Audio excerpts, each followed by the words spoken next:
Olá pessoal, tudo bom? Eu sou a Mel Ferraz, você está no canal da Tag Experiências Literárias e hoje eu vim falar sobre o livro do mês de setembro. Só lembrando, é claro, que esse vídeo contém spoilers, então a gente vai conversar um pouquinho mais sobre a história em si e não pensar tanto assim no medo de revelar os seus detalhes. Então vamos lá, temos aqui esse pacotinho super fofo que tem tudo a ver com a história, e eu fiquei bem emocionada quando eu recebi, assim como ficou o protagonista da história ao receber um embrulho que é bem parecido com esse. Nós temos aqui então o livro dentro do mimosinho, que é essa embalagenzinha, essa capinha para livros. Costumeiramente veio nesse envelopezinho com a revistinha aqui dentro. Opa, ela tá de costas. E cá está o nosso livro do mês. Gente, que edição maravilhosa, já vou falar um pouquinho mais sobre essa capa com vocês, mas já adianto que eu adorei realmente, eu fiquei bem emocionada. O livro então do mês é o Quase Memória, do Carlos Heitor Coni, que é um jornalista muito famoso nosso, cronista, membro da ABL, Academia Brasileira de Letras, enfim, um super escritor. Quem o indicou foi o Rui Castro, também outro grande jornalista, e eu acho que quem leu vai concordar comigo que é uma história muito emocionante. E particularmente eu acho isso porque, primeiro, minha memória é horrível, se não inexistente, então aqui já pega a pessoa, o leitor, por conta da temática da memória. E segundo, tem a questão então familiar, paterna, que também me pega bastante. O protagonista do livro, que é o narrador, quem fala pra gente de sua história, ele recebe num almoço comum, que ele sempre realizava no bairro do Flamengo, no Rio de Janeiro, num hotel que tem lá, um embrulho que é super misterioso, inclusive pra ele. Ele está atado com um nó que só o seu pai poderia dar, porque ele não pode ser desfeito à mão, apenas cortando com faca. Além disso, outras características peculiares de seu pai estão ali colocadas naquele embrulho. É por isso que ele logo identifica o embrulho como sendo do seu pai. Quem o enviou foi o seu pai. Porém, um grande detalhe é que o Ernesto, seu pai, então, ele morreu há 10 anos. Ou seja, como que ele pode ter recebido esse envelope de alguém que morreu? Ele não consegue abrir de imediato esse envelope, como eu faria, e aposto que você também faria. Ele ficou ali por muito tempo encarando o embrulho, que ele percebeu que além da caligrafia ser do seu pai, do nó ser do seu pai, também tinha o cheiro característico das coisas que o faziam lembrar de seu pai, como brilhantina, a alfazema e a manga, fruta que seu pai amava de paixão. E é por isso que temos na capa uma mangueira, inclusive aqui no mimo do mês. O livro eu poderia dizer que é simples, mas ele traz cada lembrança de seu pai ou do personagem seu pai, que sério, tem uma profundidade aqui belíssima, que está então vinculada às memórias que um filho tem do seu pai. E esse pai, o leitor percebe, e ele é super interessante. É uma personagem aqui do livro que gosta de sempre viver o dia assim. Ele quer sempre inovar e sempre coloca no cotidiano de seu filho algumas situações inesperadas. Uma das situações acontece no capítulo 4, que é justamente o episódio no qual a gente entende que o pai dele gosta muito de mangas. Ele diz que o pai gostava de tudo, ou quase tudo, mas era esganado por carne seca e manga. A atração pela carne seca mereceria o estudo de um especialista, um tratado da gula humana. A manga não ficava atrás, e ela foi causa de um dos meus vexames.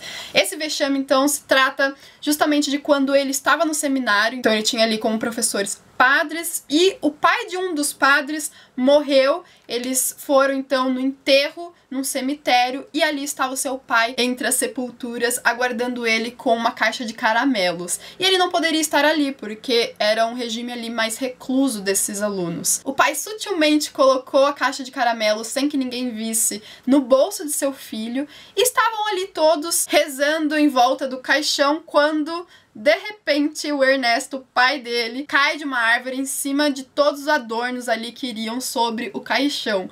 E ele estava justamente pegando mangas dessa árvore. Todo mundo ali ficou sem saber o que fazer. principalmente o filho dele, o nosso protagonista aqui, que ficou super envergonhado. No final desse capítulo, inclusive, ele fala que quando olhei para o lado, sabendo que o pai ainda devia estar ali, vi o que esperava ver.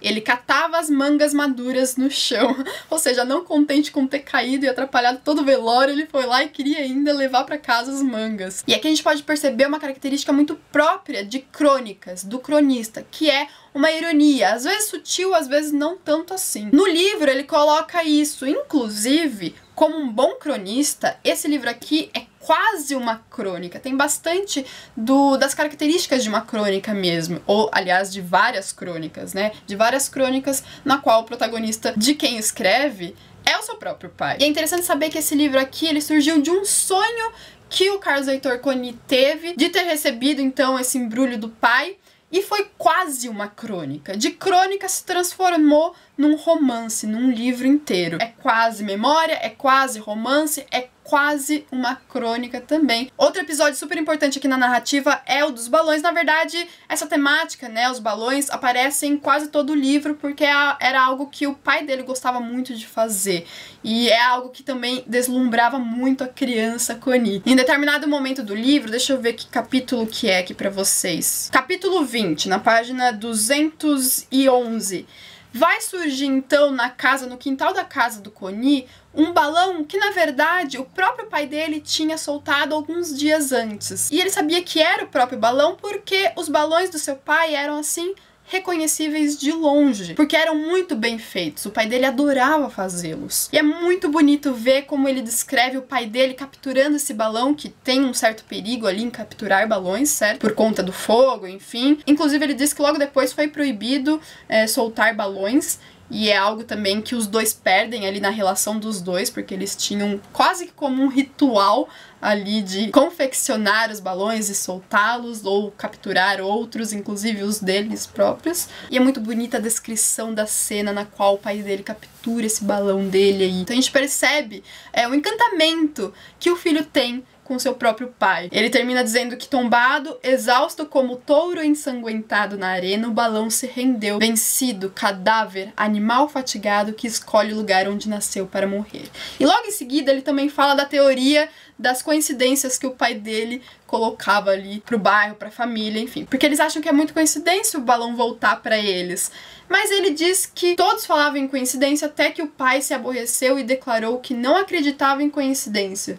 Tudo se resumia na relação de causa e efeito. Falou coisas complicadas que eu nunca tinha ouvido de sua boca. Citou autores que na certa ele nunca lera. Nada entendi, nem na hora, nem hoje. E eu cito essa parte também não só porque os balões são importantes ali pro pai e filho, mas também porque é quase um prefácio, mas tem um texto introdutório que o Coni coloca aqui nesse livro, que é a teoria geral do quase. É super importante para esse livro aqui. E nele ele vai dizer que prefiro classificá-lo, o livro, né, como quase romance, que de fato é. Além da linguagem, os personagens reais e irreais se misturam, improvavelmente, e para piorar, alguns deles com os próprios nomes do registro civil. Uns e outros são fictícios. Repetindo o anti-herói da história, não existem coincidências. Logo, as semelhanças, por serem coincidências, também não existem.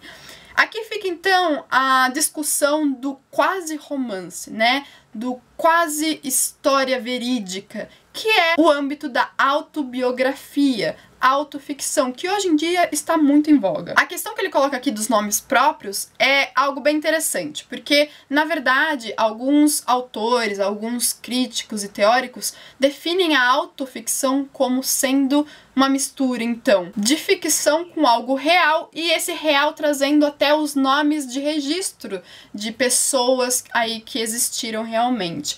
Aí eu tenho aqui uma citação do teórico Lejane que diz: um escritor inventa para si uma personalidade e uma existência, embora conservando sua identidade real, o seu nome.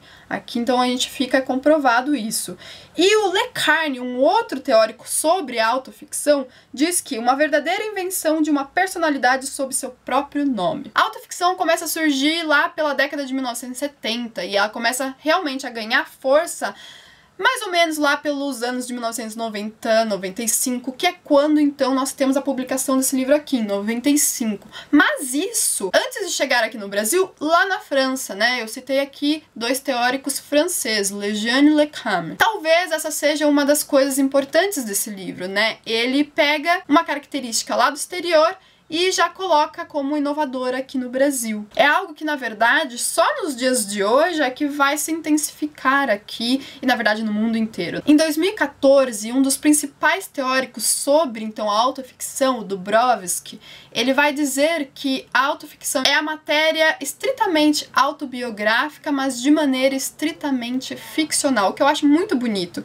para se definir, então, essa técnica. E eu, na verdade, esse gênero que, hoje em dia, é muito fluido na literatura contemporânea. E essa fluidez traz coisas bem legais, assim, para se discutir. Esse livro, então, é romance, é biografia, é crônica, é reportagem, é o quê? Eu acho que o próprio escritor aqui, o Coni, ele coloca pra gente, na teoria geral do quase, essa questão, e talvez coloque até um ponto final nisso. Ele diz, é quase tudo, na verdade. E diz que sim, ele vai ficcionalizar certas coisas, certas pessoas. Situações e personagens podem apenas ser fruto de sua imaginação, nada mais do que isso. E a gente não sabe qual que é a separação entre um e outro. É uma linha tênue, portanto. O instigante aqui, o que vai prender o leitor do começo ao fim, é justamente a abertura ou não desse embrulho, que ele fica desde o começo para abrir e parece que nunca vai abri-lo. No final a gente descobre, e eu já desde o início desconfiava disso, que ele não vai abrir coisa nenhuma, que ele vai guardar esse embrulho. Se ele vai mais pra frente abrir, não sabemos. Eu acho que não.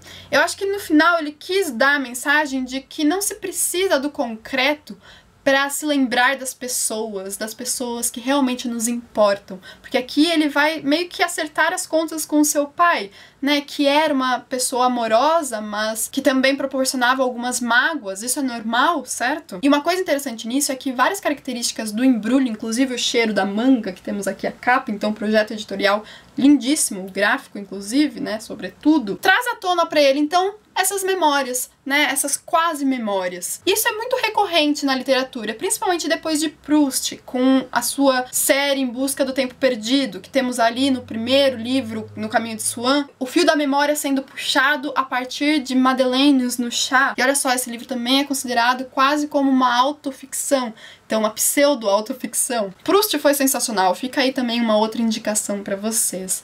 Bom, a indicação também para quem não leu o livro e se aventurou a receber spoilers e chegou até aqui, fica como fortíssima para você. Esse livro é incrível, é muito bom, e como eu disse, a questão da memória me puxa bastante, eu gostei disso, é algo muito belíssimo de se ver ali na escrita. Então é isso, eu espero que vocês tenham gostado da resenha, não se esqueça de deixar aqui embaixo comentários a respeito do que você achou dessa experiência com esse livro, eu vou adorar comentar sobre ela com vocês e discutir um pouquinho mais sobre esse livro. Vou ficando por aqui, um grande beijo e até o próximo vídeo, tchau, tchau!